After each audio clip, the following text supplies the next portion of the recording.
Hey everyone, it's Jackie and welcome back to my YouTube channel. For today's video, we are going to be rewatching Timetagger. Now this is one of my favorite episodes from the earlier seasons 1 through 3. Like, I love this episode so much, obviously because Bunnix is in it, and we get to see future Ladynoir. It's been a while since I've also seen this one as well, but I will admit this is a pre-recorded video. I actually am recording this 2 weeks prior to when I'm actually going to be posting this, because right now I am currently on vacation. So yeah, I just wanted to have something posted while I'm on vacation, since I am technically on vacation for like 2 weeks.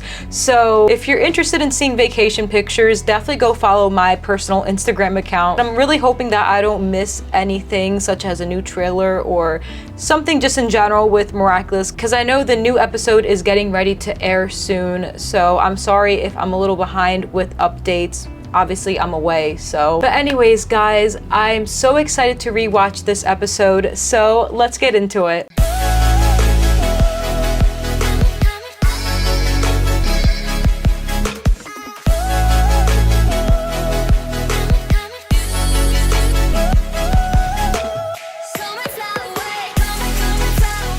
Pick up the mic like this game is mine. Fake MCs can't test my flow, cause I whip up the beat with each word I throw.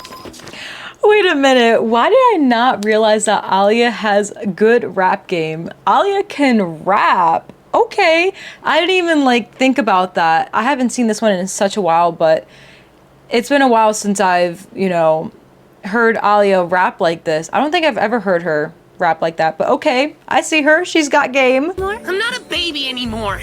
Can I play Freestyle Clash 2 with you? I love how they conveniently put Chris in like the first 30 seconds of this episode, because we're about to see the future him in just a few minutes or seconds. I'm not too sure. Hey there, m'lady. No need to brief you on this one, right? I just want to know how Adrien ended up there before Ladybug. He was already standing on business. Ladybug's late to the party for once.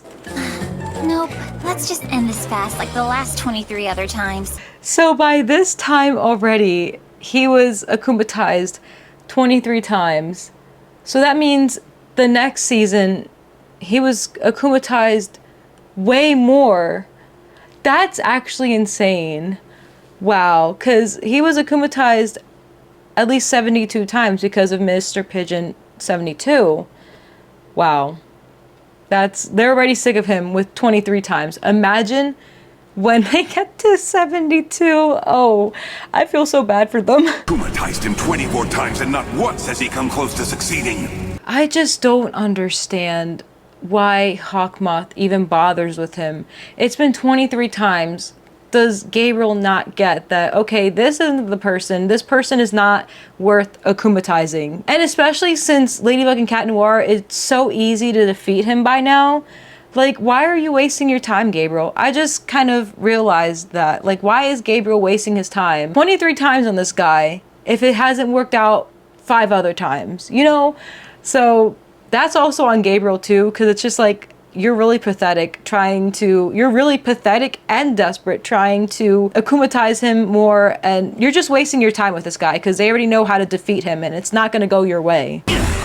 I'm Timetagger from the future, man. I crisscross time with a spray paint can. And you know what I just realized? That means that Chrysalis is going to be the new Hawkmoth for many years until they're adults, which is crazy, and she definitely lasts longer than Gabriel. So, oh, we are in for a ride. I like it, Hawkmoth. I come from the future, a future where Ladybug and Cat Noir are adults. And see, this is why I kind of believe that Lila could be Manon, because if Chris is all grown up, that means Manon is also all grown up, and they kind of grew up together, you know? Like, we've had some scenes of Chris and Manon like together as kids, and you just don't know, they probably went to the same school, grew up together. So I don't know, I wouldn't be surprised if Lila or Manon from the future came back to the past and was like secretly just observing and is still the new Hawkmoth. I don't know. I mean, I'm sure the writers themselves don't truly know just yet, but I feel like that would just be like a very interesting plot. Minibug, Kitty, I knew you'd solve my riddle. I am so happy to see Bunnix. I miss seeing her. I hope we see a little bit of her more in season 6. Like, every time there's an episode with her in it, it's always good. I mean, we just reacted to Cat Blanc, and that was a really good episode. I miss episodes like this, like, you know, where crazy things happen, you know? And I know there's gonna be more episodes in season 6, especially towards the end of season 6, because that's where everything always just falls apart or comes together, or usually falls apart. So I just can't wait until we kind of get to the finale of season 6, because we just started season 6, but I'm waiting for some more action because I definitely miss Bunnix for sure. In the future, I'm a member of Ladybug and Cat Noir's team of superheroes. See, and that's why I really, really want to see adult Ladybug and Cat Noir, and not just like the last like 15 minutes of the entire series in general. Like, I want to see them in action. Like, whatever season this show ends, let's say season 12, right? We better get they better be adults by then. I want to see them grow. Because the fact that it's only been a year from seasons 1 through 6 is just insane. So I really, really need to see them in their adult version. Like, we need to see them grow up.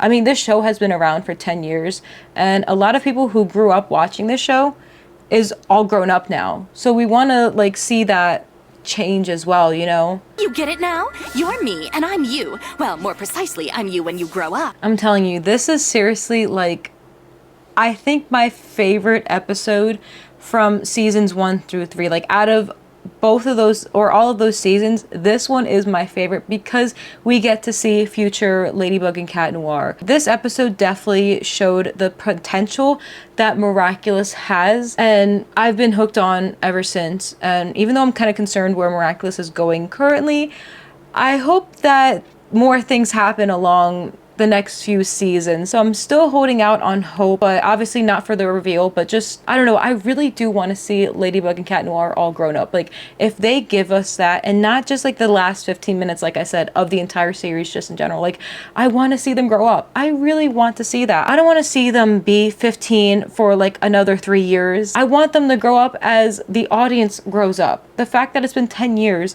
and a lot of people have already grown up and they're still the same age, it just doesn't really make sense to me. The fact that we've been from seasons 1 to season 6 and time has only moved by 1 year, it just doesn't sit right with me. I really hope that they start to grow up at a more faster pace within each season, you know, either if they do a time jump from season 6 to 7, or I don't know, but I really, really do want to see them older and I want to see them grow up. I don't know how many times I have to mention that in this video, but I think all of us would kind of agree, you know? In the future, you've defeated Dr. Sadness, the Eclipsed Invaders, Pain and Tears, the twin queens of the interdimension. And I really hope we get to see at least one of those villains that she just mentioned. That would be so cool. Like, I would love to see this in season 7 just because season 6, they're still too young. So I feel like that wouldn't happen anytime soon. But I would not mind a little time jump in season 7. To be completely honest, like, I'm hoping we get to see some of that stuff in the future for sure. Oh, you and her, it's always more like...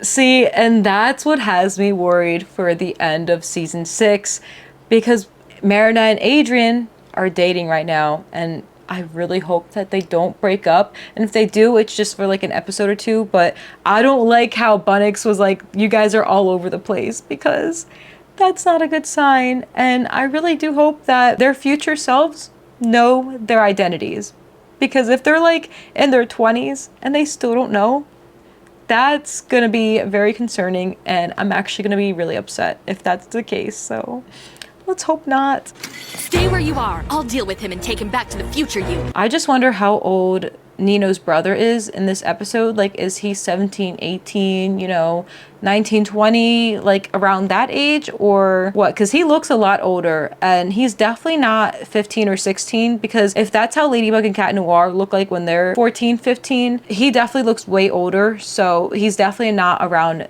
their age for sure, which means since Alex is older than him, that means that they are in their mid or late 20s. That's what it looks like to me, at least. My victory is close at hand. How brilliant of me to send myself such a powerful ally from the future. See, and that's exactly why Lila is the new Hawkmoth, because Gabriel is just way too impatient. Whereas Lila, she learned from Gabriel. She learned that Gabriel was way too impatient and she needs to be more patient and document things and just observe from afar. I feel like just if you do that just in general with anything that you do, it tends to work out better than just being impatient and desperate and all of that. So that's why Lila is going to last for a villain for a very long time, because the fact that she just became Chrysalis in season 6 and she's still the new Hawkmoth in the future where they're adults, that's crazy. Poor Ladybug, she has a lot in store for her. They're gonna be going through a lot with Lila, unknowingly, because apparently it looks like they're in their 20s, early, or I think probably mid to late 20s, and it seems like they still don't know Chrysalis's identity and still hasn't defeated her. So this is gonna be such a challenge. Oh no. I'm sorry, Ladybug. I didn't deliver. Not true, Bunnix. You didn't fail. See, this scene is just so cool because they clearly look taller and more developed and all that. Like, I want to see that in the future. I want to see them older. If the writers and creators don't let us see this, then what was the point? There's just so much potential in the show, and this episode alone shows it. Even her voice is more deep. Like, that's so cool. I said I was sent by the Hawkmoth of the future, but I never said the Hawkmoth of the future was you. The fact that Gabriel looked so shocked that he wasn't the Hawkmoth of the future. Like, why would you want to be the Hawkmoth of the future knowing that these people come from the future and it's taken that long to get their Miraculouses and he still hasn't succeeded if he was that Hawkmoth of the future? If his main goal was to have Emily back, that has been so many years that has gone by. That should already tell you that it's not it. Like, this whole villain thing is just not your thing, dude. Come on, Chris. Let's go home. Chris? See, he looks like he's like 17, 18, 19. So, yeah, he's definitely a few years younger than the future Bunnix and Ladybug and Cat Noir. That means that they're in their mid to late 20s, for sure.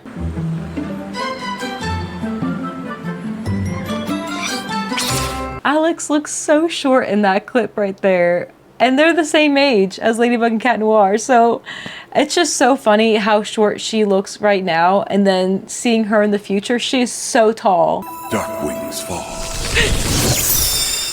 Master, The fact that this man is so devastated that he is not the Hawkmoth of the future, just give it up now, dude, because clearly things are not going to go your way either way. Like, just quit now. But no, the fact that he akumatizes Mr. Pigeon even more, up to 72 times in the next season, that's just, yeah, dude. That's the start. The start of your downfall was when you picked up that Miraculous and became a villain. You should have never done that. You should have coped easily with your wife's death, which is, I know, is not as easy as you might think, but just the way that he's going around this, it's just not good for him, not good for his son, and Emily wouldn't have wanted this, so, Hey there!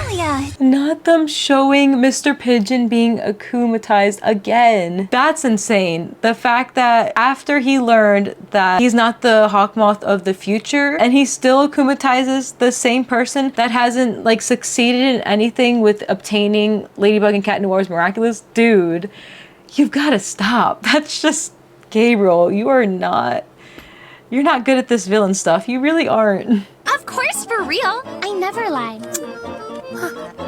You're so cool. Oh girl, you are the queen of lying. Not her grooming her future boyfriend already. She has to be from the future. If Chris called the future Hawkmoth like the love of his life or whatever he says, like, they had to have grown up in the same timeline.